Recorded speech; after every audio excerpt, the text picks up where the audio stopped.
Welcome to the Anita Chat Podcast. I'm your host and coach, Anita Rombo. This is the podcast for growth-oriented, high-vibe, and big-hearted people who are ready to show up and glow up to be the best versions of themselves.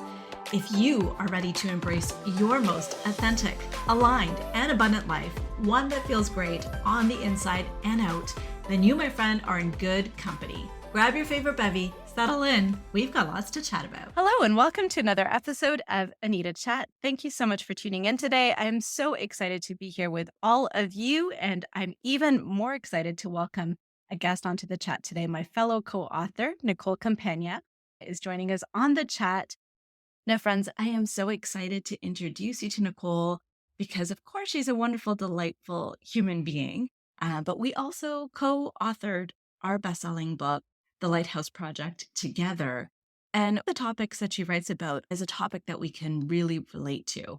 And not only have I seen Nicole in action as a mother, and she's amazing, I've also know that she is a dynamo at work in the workplace, and she's managed to integrate both of those roles. And not only that, but she's managed to help create a culture that supports the integration of that role in her very own workplace, and then goes above and beyond to create that type of environment and support network for other women who may not share the workplace with her. So all in all, I'm just so in love with Nicole, and I can't wait for her to share a little bit more about herself, her story, and of course, showcase some of that wonderful work that she's doing. So without further ado, Nicole, welcome to the chat. Why don't you introduce yourself? Thanks so much, Anita. I'm super excited to be here, and I've been looking forward to it for some time. So thank you very much, not only for inviting me, but for sharing your space with me today.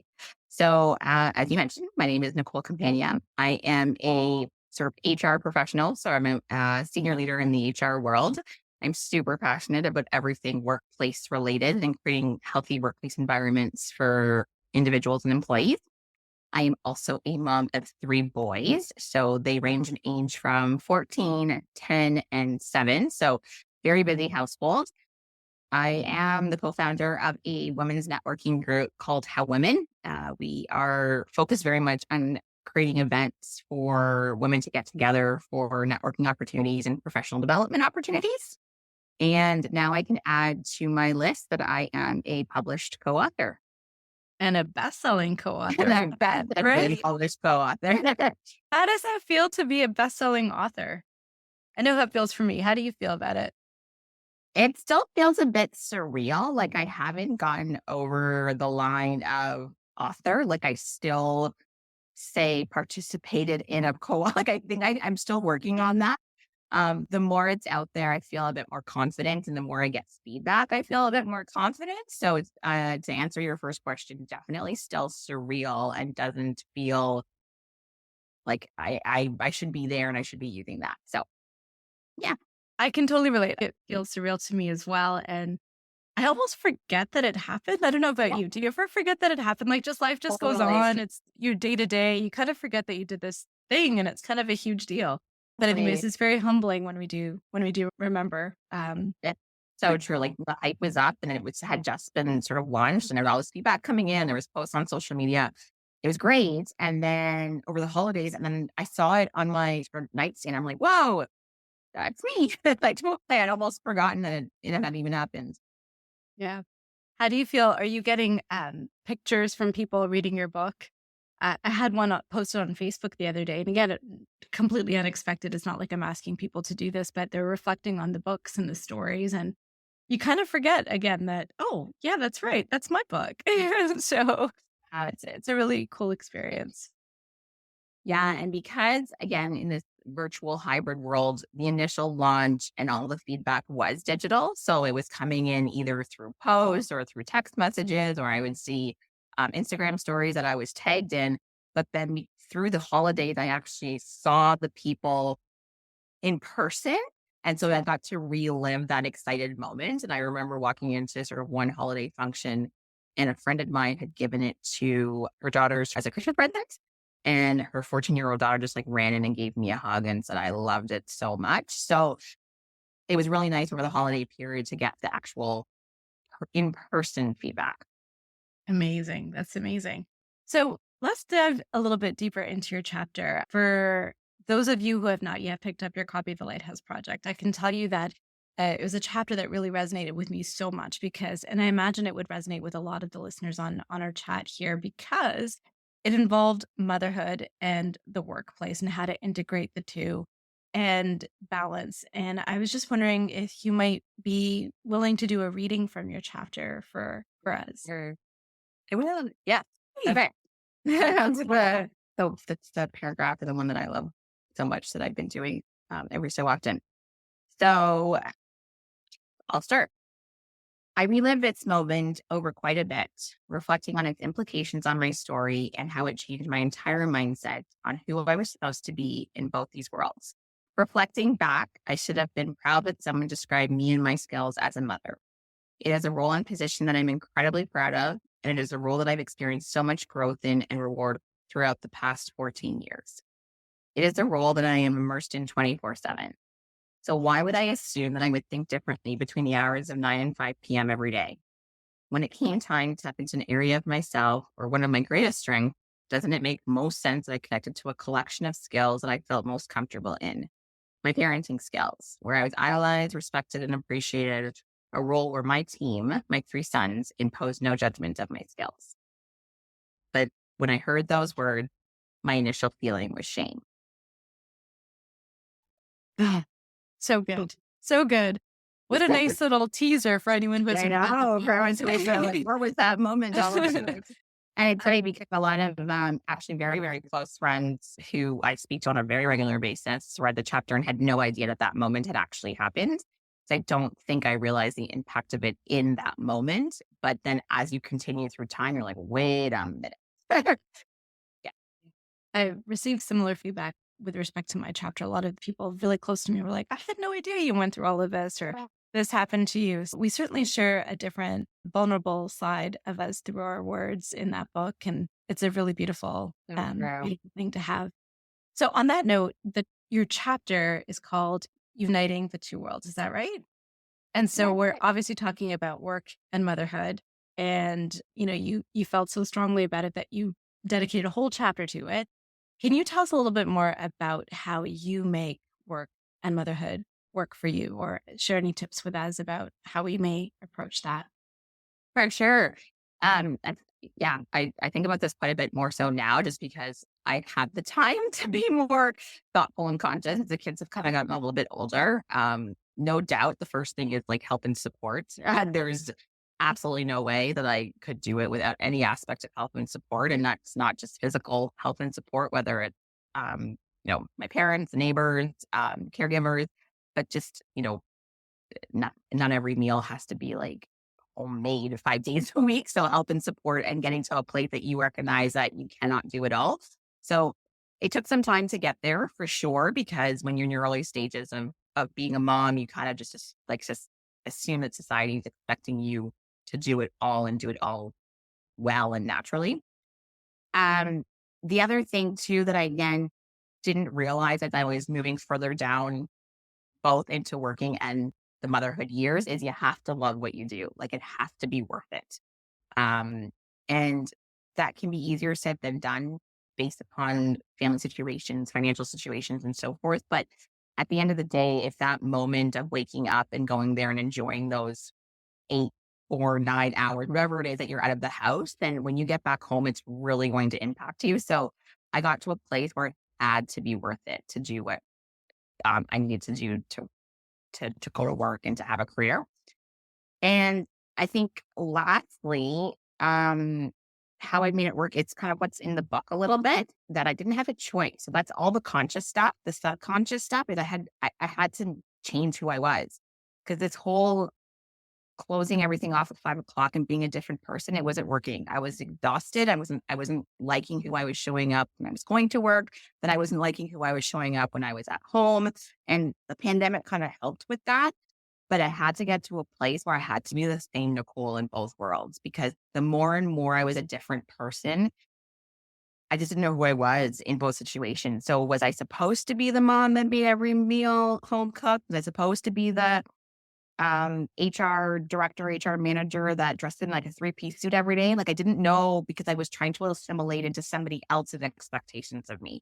So once I just like let that all go and just was me and to be, it just felt so much better. And I so love that that. is my last sort of like subconscious tips is just when you can, if you can, let it go. So true. And I mean, one of the central premises of this chat is to help support and promote authenticity and alignment and abundance. So I really think authenticity is the word that really came out when you were sharing your story. And I think any woman who identifies as a mother in whatever capacity has gone through this at some point, right? Because we do hold so many different personas and labels as we go through life. I Exactly. do, one thing that you said that also really resonated was the whole pandemic speak, because Yeah. all of a sudden we are taking meetings from our room, from our Yeah. house. Our coworkers are looking into our home that we may have had little kids running in, Yeah. periodically for a Walking up snack and or, all of that.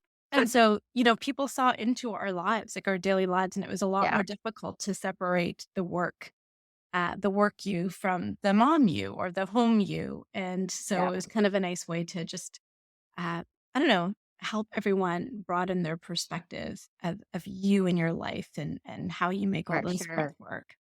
And, a lot of workplaces talk about belonging and inclusivity, of course, and that's, a big piece of psychological safety and feeling in a healthy workplace. But what's super important with the comment that you just made is it wasn't just then mothers and women, because then what you started to realize is that it was all parents. It was men. You started to see that this dynamic of having a home life was more than just mothers assimilating into an environment. Everybody was. And That's so so it made it feel a little bit better to like put your guard down a bit, knowing that there was, CEOs that had dogs running around across their laptops and stuff. It just made it feel a bit more comfortable and to be more of who you were because everybody was in a moment and it took, like you said, all the labels off for it. yeah. The shared humanity and the shared Yeah. authenticity. It was actually like a really beautiful moment, I think. I feel like we still have some remnants of it, which is nice, and I want to hold on to that as long as we can. Some workplaces have completely rebounded and others are kind of, where everyone's trying to find their way, organizations and people aside in a post-pandemic world. And I think that that is a great segue into what I wanted to chat with you about next. So, you're an HR leader, I think you mentioned in your organizations. In your book, you talk about, your struggles or challenges with integrating work life with motherhood. And now you're in a position of power where you can play a role in creating a safe space for mothers or parents in your organization. How has that experience shaped you and in your approach to helping support creating that work life balance in your organization and promoting wellness that way? Yeah. So there's this, I can answer that question in sort of two different ways. One is the me, like the Nicole version of doing that. And then one is the true, like professional, how I do it as an HR leader. As women that are moving more experienced, moving along their career, and I forget how old I am. Sometimes I forget, like, wow, I've got like all these years of experience. In that moment where um, you get to a place that you can now transfer or translate your knowledge to somebody else and your experiences. It's actually a cool experience to get to in your career because you know that you're supporting other people who may not have yet gone through what you're going through. So I share as much as I can. To be honest, I share a lot to when I see young mothers or young women or young fathers, young parents. And so I don't do it from a place of, well, this is what I do, so you should try it. I just try to share an experience. Like if I get interrupted in a meeting, oh, hang on a second, the school is calling. So I try to share more of me so that they're comfortable sharing more of them if those situations come up. I know when I was with my first, anytime he was sick, I was so scared to call in again because we had to stay home because the daycare, you can go to daycare. So trying to remove those barriers as much as possible. So at least they can share what they're going through. And then you can work with the workplace infrastructure to say, okay, well, we have a policy for that, or we have a process that can take care of this. So because sometimes people don't even want to engage with their managers or HR teams because they don't even share what they're going through. But in most places, workplaces already have a lot of these infrastructures and systems to support people. So I think tapping into that is a big piece that I've tried to really be conscious on. And the second one is, yeah, just being fully aware of the impact of workplaces on women and parents, caregivers. So looking at policies, and making sure that they're aligned. So flexible workplace policies and hybrid workplace policies and maternity and parental subplan policies, meeting times, like, try to avoid meeting times at 5:30 and 7 o'clock when, I've just been more vocal when we're working through those systems in the organization for sure. It's amazing. This year, just recently, actually, I went to my first 7:30 meeting on site. And it killed me. It killed me because A, it was early. I'm a morning person, so it wasn't that big of a deal. But what was a big deal was my kids are 10 and 7. And therefore, I kind of had to rely on the fact that I woke them up. I don't know if they physically got out of bed at what time. I don't know what they dressed as. Of course, Yeah. I set out everything, like pack their bag, pack their lunch, put their breakfast. But I was a mess inside. And so I'm sitting in this meeting, calm and composed and doing what I'm supposed to be doing, Yeah. but really inside straddling a whole different dialogue of like, oh my God, I'm not ready for this milestone. And in my mind at that moment, I was like, no woman should have to do this. Where like she's worried about how she shows up at work and also worried about her family at Yeah. home. So thank you for taking that into account in your workplace. I think that's Yeah, really we definitely do, because whether we want to admit it as not or not, as HR teams or management teams that are working on these policies, people change their life. They didn't get before and after care because yes. they didn't need before and after care anymore. Commuting. So maybe some people reduced to one car because there's not as much commuting. So we have to consider the fact that there are external factors at play. Should they influence and impact our HR systems? Maybe not to the degree that it to be customized, but in some aspects, there needs to be a factor somewhere. Yeah, I hear you. Mhm. So, on top of that, you went through your own experiences. You were like vulnerable and authentic and expressed that in your book. And it's really resonated with so many people. And again, if you haven't read our book, especially Nicole's chapter, I just love it. Highly encourage you to do so. And then on top of that, you are living that and like preaching that. I don't want to say preach because that just is not the word that I'm looking for, but you know what I mean. You're embodying what you wrote about in your day to day by creating these policies that are like mindful of other people and their schedule and how to create that optimal balance if there is ever such a thing. And you're showing yourself authentically with your fellow coworkers so that they can really appreciate that you do have different personas to you and that they might be comfortable sharing and bringing that version of themselves to work. That's really remarkable. And then, as if that wasn't amazing and enough, you've taken things to a whole different level by like you've actually created this movement and you alluded to it. You called it How Women, correct? Am I right? Yeah. Okay. So tell me more about How Women. With movement, it's quite generous. One day it will be, but it's not quite there It yet. was a So movement in trying my to eyes. we're trying to So figure out what to do in this. It started off as, I think many can relate, like a mat leave project, like trying to figure out what to do sort of after you go back to work. And I built it to bring entrepreneurs together to be able to get some HR and networking support. So people that were, or women, mothers that were kind of managing this entrepreneur journey on their own. So I wanted to be one.